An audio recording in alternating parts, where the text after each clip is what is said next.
गांधी की प्रतिमा और गांधी की प्रतिमा के सामने ठीक बैठे गांधी के अनुयायी टाना भगत।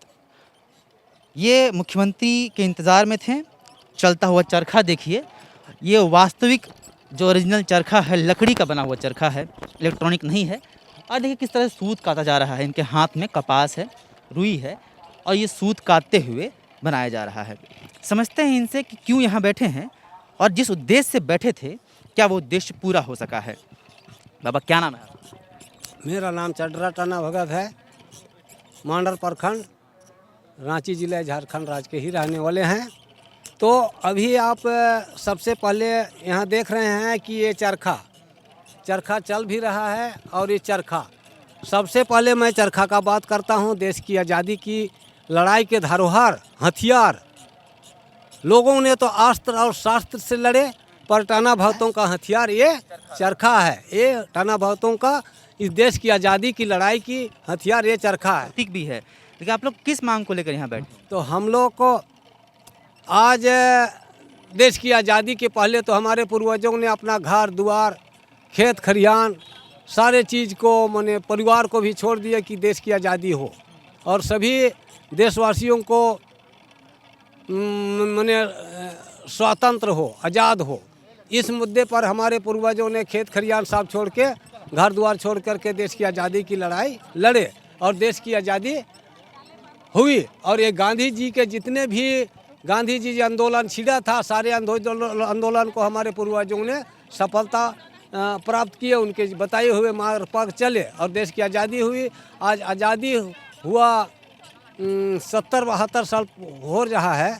तो आज तक टाना भगतों के लिए कुछ भी क्या कहेंगे, विकास के नाम पर या कोई भी का नाम पर कोई चीज़ अभी तक हम लोग को नहीं मिला है। क्या चाह रहे हो जो नहीं मिला? तो अब इसमें ये सरकार घोषणा भी कर दी है कि टाना भगतों के लिए आवास चाहिए, उनकी ज़मीन नीलाम हो गई है, उनको वापस चाहिए, उनका बेलगान होना चाहिए, उनके रहने के लिए 6 या 7 कमरा घोषणा भी कर दिए हैं, वो भी नहीं हुआ है। और जितना भी विकास के नाम पर है, कुआं हुआ, ट्रैक्टर हुआ, स्कूल हुआ, स्कूल भी आज हम लोग का टाना स्कूल 15 को खुला है, 15 जगह। यहाँ सोनचिपी में है, बेड़ो में है, बावनडीहा में है, बिशुनपुर में है, चपाटोली, सारे स्कूल हम लोग का नष्ट हो गया। अभी हम लोग के लिए स्कूल का भी नामो निशान नहीं है। तो ये सब सरकार देखते हुए भी टाना भगतों को स्कूल से भी क्या कहिएगा, मांग को, आवास की मांग को लेकर, जमीन जो नीलाम हुए हैं उसकी मांग को लेकर आप लोग यहाँ बैठे हैं। क्या कोई मिलने के लिए आया आप लोगों से? मिलने के लिए हम लोग हर साल आते हैं। अगले साल भी आए थे हमारे मुख्यमंत्री। हमेशा बढ़ता रही, जब भी बढ़ता रही तो हर साल बढ़ता रही सर। 2 अक्टूबर नो, 26 जनवरी नो, 15 अगस्त नो, ये 3 एकदम पूरा बढ़ता रही सर। मोहम्मद मैदान या तो खादी भंडार सब बराबर बढ़ना रही। लेकिन कोई मिलने नहीं आया ना। लेकिन इन्ना मुख्यमंत्री नहीं खैर तो बन जात गरीबर के चलते मला, लेकिन ना गरीबर देखभाल एरा को जाके तो मल्लस आसिन भेजना बरदा मिसान खन्यास पर अम्मा बरदा भेजना तो आज ये मुख्यमंत्री पंच का, कमाल पंच का इंदा फायदा बन जा। मुख्यमंत्री देखिए ये कह रहे हैं कि मुख्यमंत्री जब नहीं आए तो इनके बैठने का फ़ायदा क्या होगा? इतनी देर यहाँ बैठे हैं, लेकिन जिस मांग को लेकर ये आए हैं वो कोई सुनने वाला नहीं है। अब क्या करेंगे? तो हम लोग अगले साल भी आए उनसे मिलने के, अगले साल भी नहीं मिला। और हम लोग टाइम को लेकर के आ जाते हैं कि इतने टाइम में यहाँ पूजा या अर्चना या यहाँ कुछ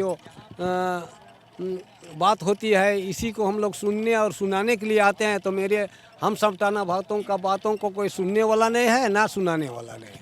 देखिए एक बड़ी संख्या है, काफ़ी लोग बैठे हैं, आप यहाँ देख रहे हैं।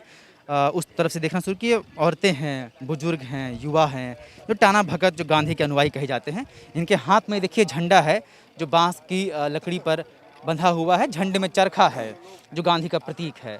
और इन सब के बावजूद ये बैठे हैं, इंतज़ार कर रहे थे कि यहाँ मुख्यमंत्री आएँ और इनकी समस्या को सुने। इनके पास रहने को घर नहीं है और ये वो लोग हैं, जैसा कि कह रहे हैं कि इनके पूर्वजों ने अपना घर, अपनी ज़मीनें छोड़कर इसलिए देश के आंदोलन में कूदे ताकि देश स्वतंत्र हो सके। देश स्वतंत्र तो हुआ, लेकिन इनकी कुर्बानियों को शायद भुला दिया गया है और इसीलिए इतने सालों बाद देश की स्वतंत्रता के 73 सालों के बावजूद अभी तक इनको मूलभूत सुविधाएं भी नहीं मिल सकी हैं।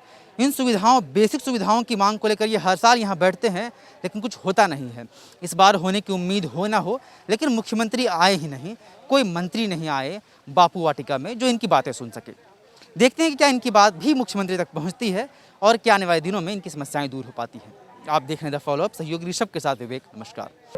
विवेकानंद विद्या मंदिर स्कूल एक CBSE affiliated English medium coed school है। हम शिक्षा के साथ संस्कार देते हैं। thefollowup.in. Like, share, and subscribe. www.thefollowup.in